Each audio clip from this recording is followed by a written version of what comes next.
যেদিন কিয়ামত হবে সেই দিন কি এমন ঘটবে? সেই দিন কি সবাই একসাথেই মারা যাবে, কিংবা সেই দিন আমরা কি বাঁচার জন্য চেষ্টা করব?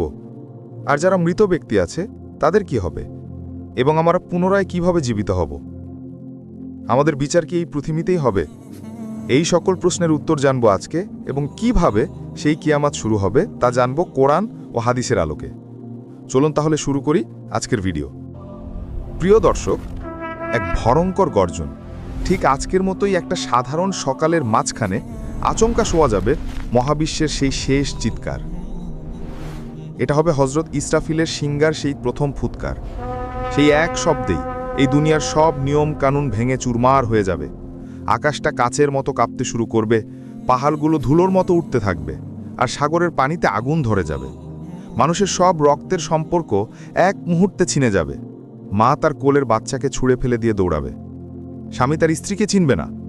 এটা কোনো দুঃস্বপ্ন নয়, এটাই সেই কঠিন সত্যি যার ওয়াদা স্বয়ং আল্লাহ করেছেন। এটাই হলো এই গোটা দুনিয়ার শেষ পরিণতি। এটাই সেই মহাপ্রলয়, সেই চূড়ান্ত ধ্বংসের দিন যাকে আমরা বলি কিয়ামত। আজকের এই আলোচনায় আমরা সেই ভয়ঙ্কর দিনের প্রতিটি মুহূর্তের ভেতর দিয়ে যাত্রা করব। এর প্রথম আতঙ্কের চিৎকার থেকে শুরু করে এই দুনিয়ার ধ্বংস, এবং শেষে প্রতিটি আত্মার আবার জেগে ওঠা পর্যন্ত। তাই আসুন আমরা আমাদের মনকে সেই শেষ দিনের জন্য তৈরি করি। একবার ভেবে দেখুন, সেই সকালটা হয়তো অন্য 10টা সকালের মতোই খুব সাধারণভাবেই শুরু হবে। মানুষজন তাদের প্রতিদিনের কাজে ব্যস্ত থাকবে। কেউ হয়তো মাঠে ফসল বুনছে, কেউ হয়তো নিজের সন্তানের সাথে খেলা করছে, আমার কেউ বড় বড় অট্টালিকা তৈরির পরিকল্পনা করছে। কেউই জানতে পারবে না যে এটাই তাদের জীবনের শেষ সকাল। তাদের হাতে আর কোনো সময় বাকি নেই। ঠিক সেই মুহূর্তে কোনো রকম পূর্ব ঘোষণা ছাড়াই আল্লাহর হুকুমে হযরত ইসরাফিল তার সিংগায় ফুৎকার দেবেন। এটি হবে প্রথম ফুৎকার, আতঙ্কের ফুৎকার। এর শব্দ এতটাই তীব্র ভয়ঙ্কর হবে যে তা শোনার সাথে সাথে গোটা সৃষ্টি জগতের স্বাভাবিক নিয়ম ভেঙে পড়বে। এটা কোনো সাধারণ শব্দ নয়, এটি হলো মহাবিশ্বের অন্তিম চিৎকার, যা মানুষের মস্তিষ্ক এবং অন্তরকে ছিন্ন ভিন্ন করে দেবে। সেই শব্দের প্রথম ধাক্কাতেই শুরু হবে এক চরম বিশৃঙ্খলা। এখানে স্থির হওয়ার বা চিন্তা করার কোনো সুযোগই থাকবে না। যে মা তার সন্তানকে পরম আদরে কোলে নিয়ে বসেছিল, সেই ভয়ঙ্কর শব্দে তার হাত থেকে অবুঝ শিশু ছিটকে মাটিতে পড়ে যাবে। মা সেদিকে ফিরেও তাকাবে না। যে গর্ভবতী নারী তার অনাগত সন্তানের স্বপ্ন দেখছিল, সেই শব্দের প্রচণ্ডতায় ভয়ে তার গর্ভপাত হয়ে যাবে। যারা বাজারে কেনাবেচা করছিল, তারা সবকিছু ফেলে দিয়ে পাগলের মতো ছুটতে শুরু করবে। যে ব্যক্তি খাবার জন্য মুখে খাবার তুলেছিল, সেই খাবার মুখ পর্যন্ত পৌঁছানোর আগেই সে ভয়ে চিৎকার করে উঠবে। মানুষ দিক বিদিক জ্ঞান শূন্য হয়ে দৌড়াতে থাকবে। তারা বুঝতে পারবে না কি হচ্ছে, কেন হচ্ছে, বা কোথায় গেলে বাঁচা যাবে। তাদের অন্তর এক অজানা ভয় শুকিয়ে কাঠ হয়ে যাবে। বনের হিংস্র পশু পাখিরা লোকালয়ের দিকে ছুটে আসবে, কিন্তু সেদিন মানুষ আর পশুতে কোনো ভেদাভেদ থাকবে না। বাঘ আর হরিণ একসাথে দৌড়াতে থাকবে, কিন্তু কেউ কাউকে আক্রমণ করবে না, কারণ সবার মনে থাকবে শুধু একটাই ভয়, সেই মহাপ্রলয়ের ভয়। তারা আকাশের দিকে তাকাবে, দেখবে বিশাল আকাশটা কাঁচের মতো কাঁপছে, এর রং বদলে যাচ্ছে, এবং মনে হবে যেন আকাশটা যে কোনো মুহূর্তে তাদের মাথার ওপর ভেঙে পড়বে। তারা পাহাড়ের দিকে তাকাবে, দেখবে দৈত্যাকার পাহাড়গুলো নিজের জায়গা থেকে সরে গিয়ে একে অপরের সাথে বাড়ি খাচ্ছে, একদম গুঁড়ো গুঁড়ো হয়ে যাবে, ঠিক যেন ধুলোর মেঘ। পৃথিবীর বুকে আর কোনো পাহাড়ের অস্তিত্ব থাকবে না। সমুদ্রে পানিগুলো সব উত্তাল হয়ে উঠবে, সব বাধা ছাপিয়ে যাবে, এবং সেই পানির মধ্যেই আগুন ধরে যাবে। একবার ভেবে দেখুন তো, পানি আর আগুন একসাথে মিশে কি ভয়ঙ্কর এক দৃশ্য তৈরি হবে। পৃথিবীর সব সাগর মহাসাগর যেন এক জ্বলন্ত অগ্নিশিখায় পরিণত হবে। যখন মানুষ ভয়ে আর আতঙ্কে প্রায় মৃতপ্রায়, ঠিক তখনই দেওয়া হবে দ্বিতীয় ফুৎকার, মৃত্যুর ফুৎকার। এই ফুৎকারের শব্দ প্রথমটির চেয়েও অনেক অনেক বেশি শক্তিশালী এবং চূড়ান্ত হবে। এটি কোনো আতঙ্কের শব্দ নয়, এটি হলো মৃত্যুর গর্জন। এই শব্দ শোনার সাথে সাথেই সব শেষ হয়ে যাবে। সূর্যটা যা আমাদের আলো দেয় তার সব আলো হারিয়ে ফেলবে, একদম নিভে গিয়ে একটা কালো বলের মতো হয়ে যাবে। চারটা দুই টুকরো হয়ে যাবে, এবং রাতের আকাশের কোটি কোটি তারা এমনভাবে ঝরে পড়তে থাকবে যেন ওটা মালার সুতো ছিঁড়ে গেলে পুঁতিগুলো যেভাবে টুপটাপ করে ঝরে পড়ে। পুরো পৃথিবীটা একটা প্রচণ্ড ঝাঁকুনিতে এমনভাবে কাঁপতে থাকবে যেমনটা আগে কখনো কাঁপেনি। এই মহাভূমিকম্পের ফলে পৃথিবীর উপরের সবকিছু নিচে, আর নিচের সবকিছু উপরে চলে আসবে। মাটি তার পেটের ভেতরে থাকা সব খনিজ সম্পদ আর কোটি কোটি বছরের পুরনো লাশ বাইরে বের করে দেবে। ধীরে ধীরে সবকিছু একদম শান্ত আর নীরব হয়ে যাবে। আকাশ, জমিন, পাহাড়, সাগর, মানুষ, জিন, ফেরেশতা, কোনো কিছুরই আর অস্তিত্ব থাকবে না। সবদিকে শুধু এক মহাশূন্যতা আর কবরের মতো নিস্তব্ধতা। সেই মহাশূন্যতার মধ্যে একমাত্র আল্লাহই থাকবেন। তিনি সেদিন ঘোষণা করবেন, আজ রাজত্ব কার? কে আছো আমার সাথে মোকাবিলা করার জন্য? যদি আমার সাথে মোকাবিলা করতে চাও আসো, কিন্তু কেউ সাড়া দেবে না। সেদিন উত্তর দেওয়ার মতো আর কেউই থাকবে না। তিনি আবার উত্তর দেবেন, একমাত্র শক্তিধর শুধু আমি, সর্বশক্তিমান এক আল্লাহ। এইভাবে 40 বছর কেটে যাবে।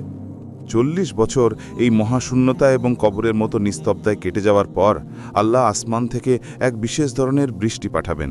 এটা কোনো সাধারণ বৃষ্টি নয়, এটাকে বলা হয় জীবনের পানি। সেই রহমতের বৃষ্টির পানি যখন পৃথিবীর ধ্বংসস্তূপের উপর পড়বে, তখন এক আশ্চর্য ঘটনা ঘটবে। মানুষের শরীরের খুব ছোট্ট একটা হাড়, যা কখনো ধ্বংস হয় না, তা থেকে আবার পুরো শরীর তৈরি হতে শুরু করবে। ঠিক যেমন বৃষ্টির পর শুকনো মাটি ফুঁড়ে সবুজ চারাগাছ গজিয়ে ওঠে, সেইভাবেই পৃথিবীর প্রথম থেকে শেষ পর্যন্ত আসা সকল মানুষ আবার নতুন করে জীবন ফিরে পাবে। যখন সবার শরীর তৈরি হয়ে যাবে কিন্তু তাতে কোনো প্রাণ থাকবে না, তখন সেই মহাশুরুতার তার অসল কুদরতে সর্বপ্রথম একজনকে জীবিত করবেন। তিনি আর কেউ নন, তিনি হলেন হযরত ইসরাফিল আলাইহিস সালাম, যিনি দ্বিতীয় ফুৎকার দেওয়ার পর অন্য সবার মতোই মৃত্যুবরণ করেছিলেন।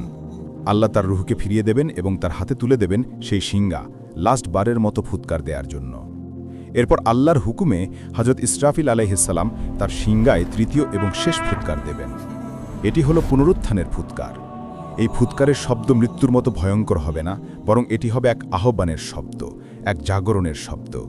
এই ফুৎকার দেওয়ার সাথে সাথে পৃথিবীর প্রথম মানুষ আদম আলাইহিস সালাম থেকে শুরু করে শেষ মানুষটি পর্যন্ত সবার দেহে তাদের আত্মা ফিরে আসবে। কোটি কোটি বছর ধরে কবরে বা যেখানেই তারা ঘুমিয়েছিল, সেখান থেকে এক বিষব শব্দে তাদের ঘুম ভেঙে যাবে এবং তারা নিজ নিজ স্থান থেকে জীবিত হয়ে উঠে দাঁড়াবে। তারা উঠবে খালি পায়ে খালি গায়ে, খুব অসহায় আর অবাক হয়ে। ঘুম থেকে উঠে তাদের প্রথম কথাই হবে, হায়, কে আমাদের এই ঘুমের জায়গা থেকে উঠালো? তখন ফেরেশতারা উত্তর দেবেন, এটাই তো সেই দিন যার ওয়াদা পরম করুণাময় আল্লাহ করেছিলেন। আর নবীরা যা বলেছিলেন তার সবই সত্য ছিল। কবর থেকে উঠেই মানুষ দেখবে এক অচেনা ভিন্ন এক পৃথিবী। কোনো পাহাড় নেই, কোনো সাগর নেই, কোনো গাছপালা নেই। যত দূর চোখ যায় শুধু একটা ধবধবে সাদা আর সমান মাঠ। তারা হতভম্ব হয়ে এদিক ওদিক তাকাতে থাকবে। এরপর সব মানুষ এক অজানা লক্ষ্যের দিকে দৌড়ে যেতে থাকবে। কেউ তাদের ডাকবে না, কিন্তু এক অদৃশ্য শক্তি তাদের সবাইকে একদিকে টেনে নিয়ে যাবে। ধনী গরিব, রাজা প্রজা, দুর্বল শক্তিশালী, সবাই সেদিন একই দিকে দৌড়াতে থাকবে। সেই বিশাল মাঠের নাম হাসরের ময়দান। কোটি কোটি মানুষ সেদিন সেখানে এসে জমা হবে। সবাই দাঁড়াবে একই কাতারে, একই রকম অসহায় অবস্থায়। সেদিন সূর্যটা মাথার মাত্র 1 বিঘত উপরে নেমে আসবে। সূর্যের প্রচণ্ড তাপে মানুষের মাথার মগজ টকবক করে ফুটতে থাকবে, যেমন এমনভাবে চুলার উপরের পাত্রে পানি ফোটে। সূর্যের গরমে শরীর থেকে ঘাম ঝরতে থাকবে। কেউ তার নিজের ঘামে গোড়ালি পর্যন্ত, কেউ হাঁটু পর্যন্ত, কেউ কোমর পর্যন্ত। আর কোনো কোনো পাপী তো তার মুখ পর্যন্ত ডুবে হাবুডুবু খেটে থাকবে। তারা যেন নিজের ঘামের সমুদ্রে সাঁতার কেটতে থাকবে। সেদিন পালানোর কোনো জায়গা থাকবে না, কোনো ছায়া থাকবে না, শুধু আল্লাহর অরসের ছায়া ছাড়া। সেই কঠিন দিনে কিছু ভাগ্যবান মানুষ আল্লাহর অরসের নিচে ছায়া পাবে, যেমন ন্যায়পরায়ণ শাসক এবং সেই যুবক যে তার যৌবনের পুরোটা সময় আল্লাহর ইবাদত করে কাটিয়েছে। লক্ষ লক্ষ বছর ধরে মানুষ সেই হাসরের ময়দানে অসহায়ের মতো দাঁড়িয়ে থাকবে তাদের চূড়ান্ত হিসেবের অপেক্ষায়। ক্ষুধা, তৃষ্ণা আর আতঙ্কে তাদের প্রাণ প্রায় যায় অবস্থা হবে। সেদিন মানুষ এতটাই স্বার্থপর হয়ে যাবে যে তারা একে অপরের শত্রু হয়ে যাবে। বাবা তার সন্তানকে দেখে পালিয়ে যাবে, সন্তান তার মাকে দেখে পালিয়ে যাবে, ভাই তার ভাইকে চিনবে না। প্রত্যেকে শুধু আমার কি হবে, আমার কি হবে বলে চিৎকার করতে থাকবে। এই দীর্ঘ আর অসহ্য অপেক্ষার পর মানুষ আর সহ্য না করে সুপারিশের জন্য নবীদের কাছে দৌড়ে যাবে, যেন আল্লাহ তাদের এই কষ্টকর অপেক্ষা থেকে মুক্তি দিয়ে বিচার কাজ শুরু করেন। আর এভাবেই শুরু হবে কিয়ামতের পরের অধ্যায়, চূড়ান্ত হিসাব এবং অনন্ত জীবনের ফায়সালা। এই ভিডিওটা যদি ভালো লেগে থাকে তাহলে লাইক, সাবস্ক্রাইব, কমেন্ট করুন এবং আপনি কোথা থেকে ভিডিওটা দেখছেন সেটা জানাবেন। ধন্যবাদ।